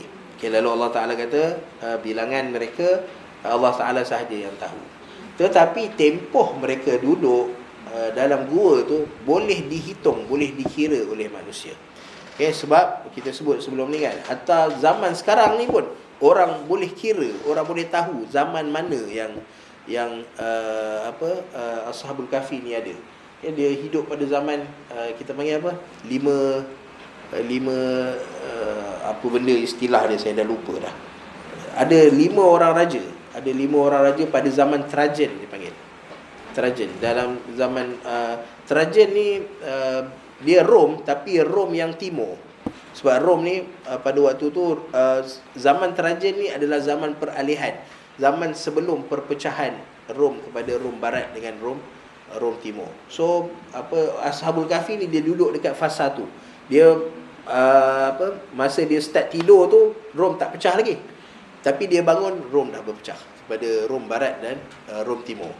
Okay, so orang bila nak buat kajian Ashabul Kahfi, maka mereka boleh tahu tempoh berapa lama Ashabul Kahfi ni tidur. Sebab tu Allah Ta'ala bagi jawapan, walabithu fi kahfihim, mereka menetap dalam gua mereka 300 sinin, 300 tahun. Wazdadu tis'a, dan mereka menambah 9. Okay, menambah 9. Okay, so Allah Subhanahu Wa Taala bagi tahu ada 300 tahun dan ada 309 tahun. Okey, lalu para mufassir bila pergi pada dua ni, maka mereka tengok pada situasi. 300 tahun kerana apa? 300 tahun kerana Ashabul Kahfi duduk pada zaman Kristian. Dan pada zaman Kristian, orang-orang Kristian ni dia orang punya pengiraan hari, bulan dan tahun mengikut matahari. Okey, mengikut matahari, pergerakan matahari. So dalam pergerakan matahari, maka Allah Subhanahu Wa Taala kata, sebab dia ada dua sistem ni kan, solar dengan lunar, okey, bulan dengan matahari. So dalam sistem kiraan solar, kiraan matahari, maka mereka duduk dalam gua ni selama 300 tahun. Wazdadu, dan orang yang kira dengan kiraan bulan pula, maka bila mereka kira, mereka akan dapat 309 tahun. Okey. So wala bisu fi kahfihim 300 sinina wazdadu 9. Okey. Dan kemudian Allah Taala sebut lagi. Tadi atas tu Allah Taala cerita juga qulillahu a'lam, qur rabbi a'lam. Dekat bawah ni pun Allah Taala sebut qulillahu a'lamu bima labithu. Wahai Muhammad, bagi tahu kepada mereka Allahu a'lam. Okey, dengan kata lain, kita nak sebut Allahu a'lam, kita boleh sebut Allahu a'lam pada jawapan yang kita tak tahu jawapan dia.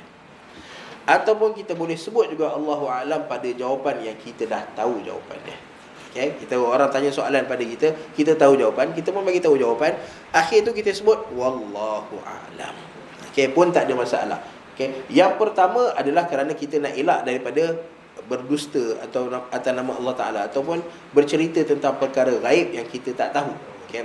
Yang kedua pula adalah ta'adduban, beradab dengan Allah Subhanahu Wa Ta'ala. Okay, walaupun kita tahu jawapan dia, kita pasti jawapan dia, tetapi adab dengan Allah Subhanahu Wa Ta'ala, maka kita kata wallahu a'lam.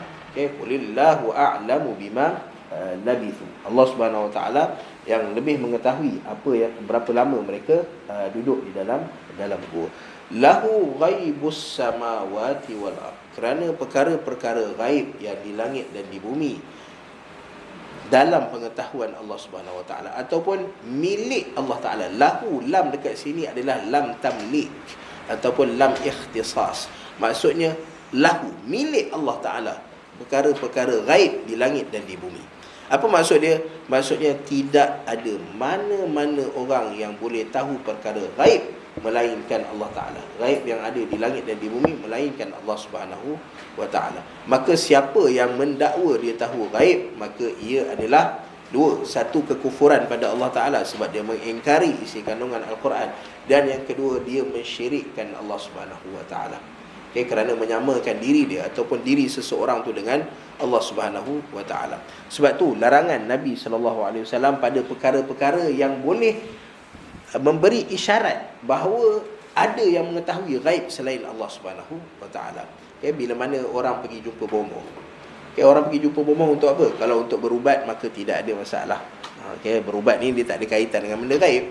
Okay, tapi bila jumpa bomoh untuk akan datang, okay, untuk tahu berita akan datang, apa yang berlaku, apa yang tak berlaku, maka kata Nabi SAW, man ata arrafan, okay, dia jumpa je baru jumpa je, lam tuqbal lahu salatun 40 yawman atau 40 yawma, tidak diterima solat dia 40 40 hari. 40 hari tidak diterima solat dia. Baru jumpa, belum tanya apa lagi, belum percaya pun lagi. Tapi bila jumpa dia, kenapa? Sebab bila jumpa tu, kita pergi tu seolah-olah dah menunjukkan bahawa ada benda yang kita percaya pada dia. Okay? Orang yang tengok kata, kenapa dia ni pergi jumpa bomoh? Kalau tak percaya, kenapa pergi jumpa? Okay? So bila pergi jumpa, seolah-olah macam kita mempercayai. Bila bomoh ni kata, aku tahu benda apa akan berlaku pada kamu, apa benda gaib yang berlaku, semua aku tahu. So bila kita jumpa bomoh, seolah-olah kita mempercayai dia. Lam tuqbal lahu salatun arba'ina yawma. Dan siapa man ata arrafan fasaddaqahu bima qala atau bima yaqul, siapa yang pergi jumpa arrafan, jumpa dukun atau bomoh, lalu dia percaya kepada apa yang bomoh tu kata, faqad kafara bima unzila ala Muhammad, dia telah kufur kepada apa yang diturunkan kepada Muhammad sallallahu alaihi wasallam. Maksudnya dia kufur pada Allah Subhanahu wa taala. So nampak bahayanya bila pergi jumpa bomoh. Kenapa kita larang orang-orang jumpa bomoh? Kalau bomoh yang untuk berubat, untuk ni tak ada masalah. Untuk lawan sihir tak ada masalah. Tu kan ada saka, ada kan, ada orang ada ni. So nak jumpa bomoh sebab tu tak ada masalah. Tapi untuk tahu benda gaib, maka Nabi SAW larang kita daripada buat perkara-perkara gaib. Hatta pada tekaan-tekaan kita sekalipun, macam cuaca contohnya. Cuaca kan kadang-kadang keluar kan, ini jadi apa, siang apa, hujan ke, matahari keluar ke apa ke. So itu pun dipanggil sebagai ramalan cuaca. Sebab kita tak boleh bagi jawapan yang pasti, kerana jawapan yang pasti adalah milik Allah Subhanahu Wa Taala. 5 perkara Allah Subhanahu Wa Taala sebut, benda yang tak boleh, tak ada orang boleh masuk campur. Kalau nak sebut pun tak boleh sebut dengan cara yang pasti. Apa dia? Kena buka Quran je. Tak ingat dah belakang. Penat sebenarnya otak. Bila saya buka Quran dekat hujung surah Rum atau surah Luqman, Allah Ta'ala sebut, Allahu Akbar. Surah Luqman. Okey, 5 perkara Allah Subhanahu Wa Taala sebut berkaitan dengan perkara gaib. Yang pertama, Allah Taala kata, innallaha indahu ilmus sa'ah. Allah Subhanahu Wa Taala sahaja yang mengetahui perkara-perkara berkaitan hari kiamat. So maksudnya bila kita nak bercerita tentang hari kiamat, peristiwa tentang tiupan sangkakala yang pertama, selepas tiupan sangkakala yang kedua, yang tengah-tengah tu ada alam barzakh, maka kena tanya Allah Subhanahu Wa Taala dulu. Okay, nak dapat jawapan kena tanya Allah Subhanahu Wa Taala. Apa jawapan Allah Taala bagi, yang tu kita cerita. Yang Allah Taala tak cerita, kita tak ceritakan. Okay, so siapa yang dakwa macam dulu, kita jadi takut bila zaman PKP tu, ada orang kata Jumaat tahun depan, hari yang Jumaat apa, 22 Ramadan ada hari kiamat akan berlaku. Kita pun ialah kalau kita dah tahu benda ni, indahu ilmus sa'ah, siapa yang cerita je tentang hari kiamat, benda yang dia tak tahu, okey, maka ataupun dia cerita hari kiamat akan berlaku pada sekian, reject awal-awal. Sebab Allah Ta'ala kata yang mengetahui hari kiamat, yas'alukan nasu 'anis sa'ah qul innama 'ilmuha 'inda rabbi la yujalliha liwaqtiha illa hu. Allah Ta'ala kata tidak akan menampakkan waktunya bila datangnya illahu, melainkan Allah Subhanahu Wa Ta'ala sahaja. So Allah Ta'ala bagi tahu hari kiamat ni tak ada orang yang akan tahu, melainkan Allah Subhanahu Wa Ta'ala. Maksudnya hatta kalau bagi ramalan sekalipun, maka ramalan tu tak boleh pakai, tak boleh diterima. Okey, sebab indahu ilmus sa'ah. Wa yunazzilul ghaith, dan Allah Subhanahu Wa Ta'ala sahaja yang menurunkan hujan. Okey, boleh tahu nak menurunkan hujan. Maka kalau kita buat proses sekalipun, sebab tu ada khilaf pada proses awan turun hujan tu, dia panggil apa? Rainmaking tu apa dia panggil? Pembenihan awan. Okey, maka dia ada khilaf di kalangan para ulama. Okey, mana kalau kita nak buat pembenihan awan boleh, tapi jangan cerita dalam bentuk pasti. Okey, bila benih awan ni dia akan hujan. Okey, so wa yunazzilul ghaith, yang menurunkan hujan hanya Allah Taala. Dekat mana hujan nak turun hanya Allah Taala sahaja yang tahu. Wa yunazzilul ghaith wa ya'lamu ma fil arham, dan yang mengetahui apa yang ada dalam rahim-rahim ibu hanya Allah Subhanahu Wa Taala. Sehebat mana pun, sekarang dah berapa D dah? 5D, 6D. Saya pun dah tak ingat lah. Okay. Hatta kalau 6D sekalipun, 5D sekalipun, doktor kata ini insya-Allah lelaki, perempuan, itu hanya agakkan ataupun ramalan. Tak ada orang, jangan ada orang yang kata ini lelaki, confirm lelaki ni. Ada cikgu tadika seorang, doktor dia bagi tahu anak perempuan ni anak perempuan. Dia pun belilah segala macam. Yalah, perempuan ni pink belaka kan. Keluar lelaki. Macam mana nak pakai pink? Allah. Ni baru jadi, sama umur dengan anak saya. Anak saya 10 bulan. Dia 11. Dia 9 bulan. Dia lewat. Anak saya sekarang 10, anak dia 9 bulan. Tapi peristiwa tu memang ni lah. Sebab kita bagi tahu kan, wa ya'lamu ma fil arham. Hanya Allah Ta'ala sahaja yang tahu apa yang berlaku dalam rahim ibu. Okey. Wa ma tadri nafsum madza taksibu ghada. Apa yang berlaku pada hari esok hanya Allah Subhanahu Wa Ta'ala sahaja yang tahu. Tak ada orang yang boleh tahu apa yang dia akan berlaku pada hari esok. Hatta orang yang dapat kasyaf sekalipun. Kan ada orang yang guna istilah kasyaf. Okay, di mana hijab tu terbuka dia dengan apa yang akan berlaku pada masa depan. Hatta Nabi SAW pun tak tahu apa yang akan berlaku pada masa depan. Macam mana ada orang boleh mendakwa bahawa dia boleh tahu apa yang akan berlaku pada masa depan. So kalau dia mendakwa bahawa dia tahu benda gaib, benda yang tahu masa depan, ini kekufuran pada Allah Subhanahu Wa Taala. Sebab apa? Kufur dengan apa yang Allah Taala ceritakan dalam Al-Quran. Wa ma tadri nafsum bi ayyi ardin tamut. Seseorang kamu tidak tahu dekat bumi mana dia akan meninggal dunia. Maksudnya dia meninggal dunia macam mana keadaannya, bila, dekat mana, hanya Allah Subhanahu Wa Taala sahaja yang tahu. Okey. Cuma Allah Subhanahu Wa Taala bagi pada Nabi sallallahu alaihi wasallam sekali je. Allah Taala bagi tahu pada Nabi sallallahu alaihi wasallam sekali je ketika mana dalam peperangan Badar. Okay, kerana pada peristiwa peperangan Badar, orang Islam pada waktu tu senjata tak ada, makanan tak ada, bilangan yang sedikit berbanding dengan orang kafir. Lalu untuk menaikkan semangat jihad, semangat berjuang orang Islam pada waktu tu, maka Nabi SAW sebut hadza masra'u Umayyah bin Khalaf, hadza masra'u Abu Jahal.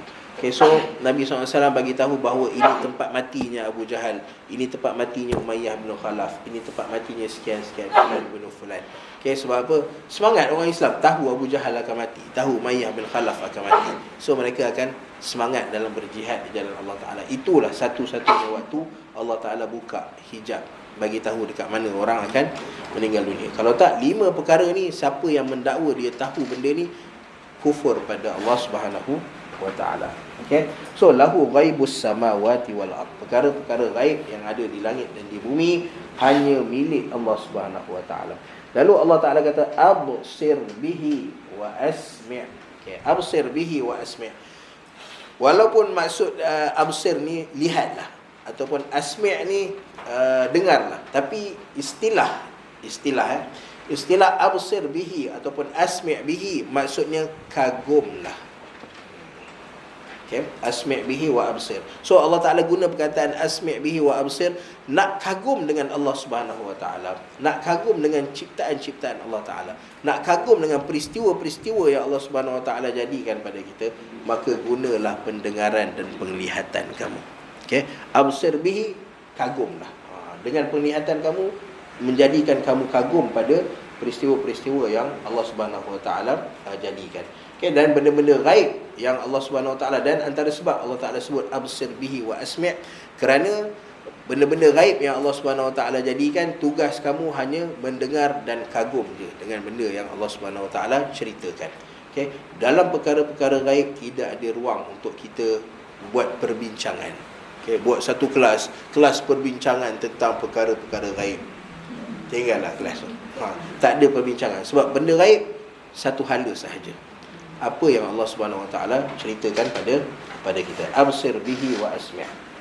Ya, dengar dan baca. Okey, dan kagum, kata Allah Ta'ala. Ma lahum min dunihi min wali. Okey, Dan pada Allah Subhanahu Wa Taala kata tidak ada bagi mereka. Mereka dekat sini yang Allah Subhanahu Wa Taala maksudkan adalah Ashabul Kahfi. Dan bila mana Allah Taala cerita Ashabul Kahfi, maka kita tengok sebab kenapa Ashabul Kahfi Allah Subhanahu Wa Taala cerita Allah Taala menjadi wali mereka. Malahum min dunihi min wali. Tidak ada pelindung mereka melainkan Allah Subhanahu Wa Taala kerana keimanan mereka pada Allah Taala. So kalau kita nak Allah Taala lindung kita, Allah Taala dah bagi jawapan pada surah Muhammad. Allah Subhanahu Wa Taala kata apa? Allah Subhanahu Wa Taala bagi tahu, in tansurullaha yansurkum wa yuthabbit aqdamakum. Allah Subhanahu Wa Taala kata, ada jadual baru tak? Lepas ni kita ada sesi tasbih 7 minit untuk Ada orang nak pergi? tak setiap kali untuk start pada ni lah. Dan lepas-lepas ni Tazkirah hadis selama 7 minit. minit. Saya kena cari hadis. Lepas tu 7 minit. Macam mana? Tazkirah apa hadis Selama 7 minit. Okey, baik. Okey. Malahum min dunihi min wali. Allah Subhanahu Wa Taala bagi tahu orang Ashabul Kahfi ni tidak ada yang menjadi pelindung mereka melainkan Allah Subhanahu Wa Taala. So Allah Taala nak bagi tahu bahawa kalau kamu nak benda yang sama macam Ashabul Kahfi, nak Allah Taala yang jadi pelindung kita, maka buatlah macam Ashabul Kahfi. In tansurullaha yansurkum. Kamu hanya perlu menangkan agama Allah Subhanahu Wa Taala. Menangkan tu tak semestinya kita angkat spanduk ke bagi tahu agama Allah Taala menang, pada diri kita sendiri. Bagi orang nampak pada kita apa benda yang dominan pada kita? Muslim. Orang tengok diri kita, orang tak kenal kita sebagai tokoh korporat ke, walaupun kita tokoh korporat. Orang tak kenal diri kita sebagai cikgu ke, tapi orang nampak kata, oh ni Muslim ni. Ni orang yang rajin beribadah pada Allah Ta'ala ke. So bila orang nampak kita macam tu, macam Ashabul Kahfi ni, orang bila dengar Ashabul Kahfi je, benda yang terlintas dalam kepala, yalah memang peristiwa dia orang duduk dalam gua. Tapi pada masa yang sama, mereka ni adalah satu-satunya kaum yang beriman pada Allah Ta'ala ketika mana semua orang lain kufur pada Allah Subhanahu Wa Ta'ala. Maka Allah Ta'ala lah menjadi pendamping mereka. Sama juga bahkan kita pada syariat Muhammad, syariat Nabi SAW, lagi banyak Allah Ta'ala offer pada kita. Benda yang Allah Ta'ala sebut fi zimmatillah. Orang yang berada di bawah jagaan Allah Subhanahu Wa Ta'ala. Siapa contoh orang yang bawah jagaan Allah Ta'ala? Nabi SAW sebut ada satu manusia ni sentiasa bawah jagaan Allah Subhanahu Wa Ta'ala. Siapa dia? Orang yang solat subuh pada waktu dia. Man sallal fajra fahuwa fi zimmatillah. Siapa yang solat subuh pada waktu dia, fahuwa fi zimmatillah, maka dia berada di bawah jagaan Allah Subhanahu Wa Ta'ala. So solat subuh pada waktu dia. Itu biasalah. Biasa pun sebelum subuh dah bangun ni kan. So man sallal fajra fahuwa fi zimmatillah. Dan Allah Ta'ala tak sebut, Nabi SAW tak sebut secara berjemaah, maka sendiri pun di bawah jagaan Allah Subhanahu Wa Ta'ala. Cuma yang solat fajr maksudnya orang yang jaga solat subuh dia. Jaga solat subuh dia. Malahum min dunihi min waliyyin wala yusyriku fi hukmihi ahada. Dan tidak ada mana-mana orang yang yusyrik daripada syarikat. Syarikat ni maksud dia perkongsian. Tidak ada mana-mana orang yang berkongsi, mana-mana makhluk yang berkongsi dengan Allah Subhanahu Wa Ta'ala fi hukmihi, pada hukum, pada pemerintahan, pada aturan, pada ketetapan Allah Subhanahu Wa Ta'ala. Tak ada orang yang sama berkongsi, sama taraf, sama level dengan Allah Subhanahu Wa Ta'ala. Sebab tu Allah Ta'ala nak bagi tahu pada kita, kalau kamu nak cari pelindung, nak cari siapa yang kamu boleh mengadu pada dia, yang boleh minta pertolongan pada dia, maka cari Allah Subhanahu Wa Ta'ala. Sebab bila Allah Ta'ala tetapkan sesuatu, bila Allah Ta'ala bagi kata putus, wala yusyriku fi hukmihi ahada, tak ada yang dapat menyaingi Allah Subhanahu Wa Ta'ala. Nak bersama dengan Allah Ta'ala, tak ada. So sebaik-baik pelindung, malahum min dunihi min wali, sebaik-baik yang menjaga kita, yang melindungi kita adalah Allah Subhanahu Wa Ta'ala. Wallahu ta'ala a'lam. Ada soalan? Tak ada, macam biasa. Alhamdulillah. Tak ada. Ya. Ustaz, yang tapi ayat 24 tu Ustaz, Allah kata kalau kita lupa sebut nama Allah, sesarangan tu dah memang daripada Quran sendiri. Ya. So, memang itu yang sepatutnya kita ikut lah. Ya. Apa yang kita ikut hadis tu walaupun Tapi kalau ada hadis, dia macam ni. Al-Quran dengan hadis ni, kita jangan dari segi adab ni, kita utamakan Al-Quran daripada hadis Nabi SAW. Dari segi adab, sebab Al-Quran ni kalam Allah Ta'ala. Hadis ni daripada Allah Ta'ala juga, tapi keluar lafaznya daripada Nabi SAW. Dari segi adab, kita utamakan Al-Quran daripada hadis. Tapi dari segi perundangannya, dari segi pensyariatannya, Quran dengan hadis sama level. Kerana dua-duanya adalah wahyu daripada Allah Ta'ala. So kalau ada ayat Al-Quran dan ada hadis yang sahih, maka dia sama kuat dia punya mana dia. Okey. Boleh? Wallahu ta'ala a'lam.